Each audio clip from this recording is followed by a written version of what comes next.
is once again on edge. The fatal shooting of US citizen Rennie Good during an ICE raid has sparked protests across the country. Who keeps us safe? We keep us safe. Unity looks like. This is what unity looks like. With demonstrators demanding accountability, restraint, and answers. But as outrage grows over the use of force, a different controversy is now consuming Washington.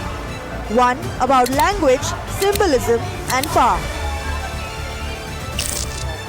At the center of it is US Homeland Security Secretary Kristi Noem, not just for immigration enforcement, but for what appeared on her own podium. One of ours, all of yours. A phrase displayed during a Homeland Security briefing and now making national headlines. What might have passed as a slogan has instead ignited a firestorm. With critics warning, it echoes the logic of Nazi-era collective punishment. The idea that harm to one justifies retaliation against many.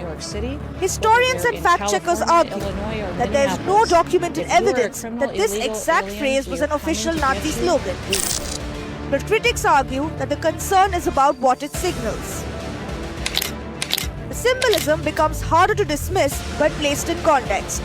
Adolf Hitler's regime infamously promoted its rule with the slogan, "One people, one realm, one leader." And just 3 days after Rennie Good's killing, the US Department of Labor shared a post, "One homeland, one people, one heritage," drawing fresh controversy. Instead of de-escalation, instead of accountability, the administration chose language that mirrors some of history's most dangerous political messaging. Homeland Security has brushed off the backlash, calling the Nazi comparisons exaggerated and politically motivated. Secretary Noem has offered no apology. The political fallout is escalating. More than 70 House Democrats have introduced impeachment motions against Kristi Noem, accusing her of abuse of power and promoting inflammatory rhetoric. Is using every single tool this controversy cuts deeper than a slogan on a podium.